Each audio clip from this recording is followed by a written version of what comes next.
Hello नमस्कार दोस्तों, आपका स्वागत है किसान बागवान चैनल पे। दोस्तों आज मैं आपको बताऊंगा नाइट्रोजन का क्या रोल होता है हमारे प्लांट में।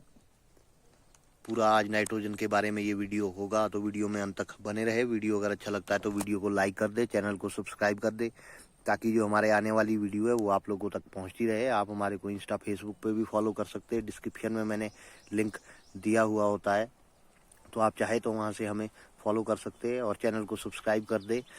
तो अब नाइट्रोजन के बारे में हम बात कर लेते हैं। नाइट्रोजन एक तरह की पौधों के लिए रीढ़ की हड्डी इसे कहा जा सकता है। ये एक आवश्यक मैक्रोन्यूट्रिएंट पौधों के लिए है और एमिनो एसिड का एक ये प्रमुख घटक होता है।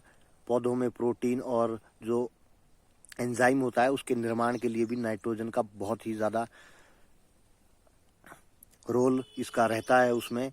और जो क्लोरोफिल के अणु घटक होते हैं उसके लिए भी ये काफ़ी ज़्यादा इम्पोर्टेंट होता है। और पौधों में जो प्रकाश संश्लेषण द्वारा सूर्य के प्रकाश को जो पौधा लेता है उसके लिए भी नाइट्रोजन उसमें हेल्प करता है, ताकि वो जो सूर्य से हमें किरणें आती है उन्हें ये पकड़ने में हेल्प पौधों में करवाता है नाइट्रोजन। और इसका मेन रोल पौधों की वृद्धि के लिए होता है। और अगर अनाज वगैरह आप लगा रहे हैं तो उसकी उपज बढ़ाने के लिए ये बहुत अच्छा रोल निभाता है। नाइट्रोजन एक आपको मैंने पहले भी बता दिया कि रीढ़ की हड्डी का रोल ये निभाता है। कोई भी पौधा है ये बहुत ज़रूरी होता है नाइट्रोजन। और ये पौधों के जो ऊतक होते हैं, कोशिका होती है, झिल्ली होती है, क्लोरोफिल और पौधों के विकास में ये अहम भूमिका भाइयों निभाता है। पौधे में नाइट्रोजन की कमी की संभावना तब होती है अगर आपकी जो मिट्टी है, जो उसका मेन रीज़न होता है, उसमें अगर कार्बनिक जो पदार्थ है वो मिट्टी में ज़्यादा मिल चुके हैं, तब उस वजह से आपके नाइट्रोजन की कमी हो सकती है। और नाइट्रोजन विभिन्न रूप में आता है। ऐसा नहीं कि नाइट्रोजन सिर्फ यूरिया में आएगा, नाइट्रोजन अमोनियम में भी आता है, नाइट्रेट में आता है, और तीसरा यूरिया हो गया। और अब जो हमारे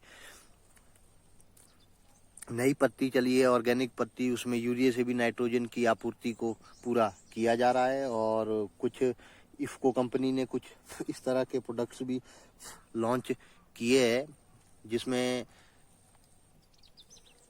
250 ml से पूरे यूरिया के कट्टे की, जो हम पूरा 50 केजी का या 45 केजी का यूरिया का कट्टा यूज़ करते थे, उतना उस 250 ml से यूरिया की आपूर्ति हो जाएगी। तो कुछ इस तरह से भी अभी वो मार्केट में तो हमें दिखा नहीं, पर फिर भी उसका आ जाएगा वो कुछ टाइम में, आसानी से सभी जगह उपलब्ध शायद हो जाए, 1-1.5 साल में हर जगह उपलब्ध हो जाए, तो वो भी एक अच्छा विकल्प है। और जो दही से हम बनाते हैं वो भी बहुत ज़्यादा बेनिफिशियल होता है। उसका फ़ायदा एक तो ये रहता है कि उससे जो हम यूरिया की डायरेक्ट स्प्रे करते हैं उससे पौधे की लाइफ कम हो जाती है, पौधा सूख जाता है। और जो यूरिया है उसका जो असर है वो 45 से 40 दिन रहता है, और पत्ते झड़ने भी कम रहते हैं, क्योंकि अगर हम यूरिया की स्प्रे करते हैं तो पत्ते जल्दी झड़ जाते हैं। हम लोगों के अक्सर 20-25 दिन बाद ड्रॉपिंग होना शुरू हो जाता है किसी भी चीज़ में, कोई भी चीज़ है, तो ज़्यादा यूरिया का स्प्रे करना भी एक गलत चीज़ है।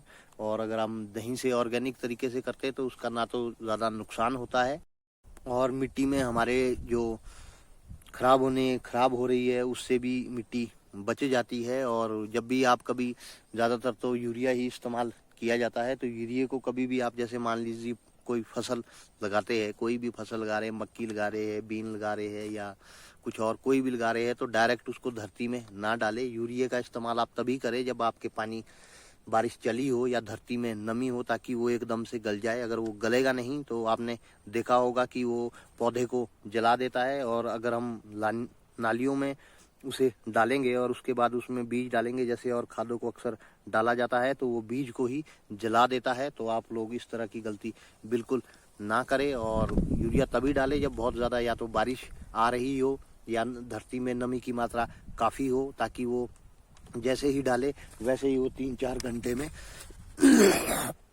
गलकर ख़त्म हो जाए। इस तरह से यूरिया का नुकसान ज़्यादा नहीं होता है। और वैसे आपने देखा होगा कि यूरिया अब नीम कोटेड में आ रहा है, उसका नुकसान इतना नहीं है जितना जो पहले हमारे मार्केट में यूरिया आता था, सिंपल यूरिया, उससे ज़्यादा नुकसान होता था।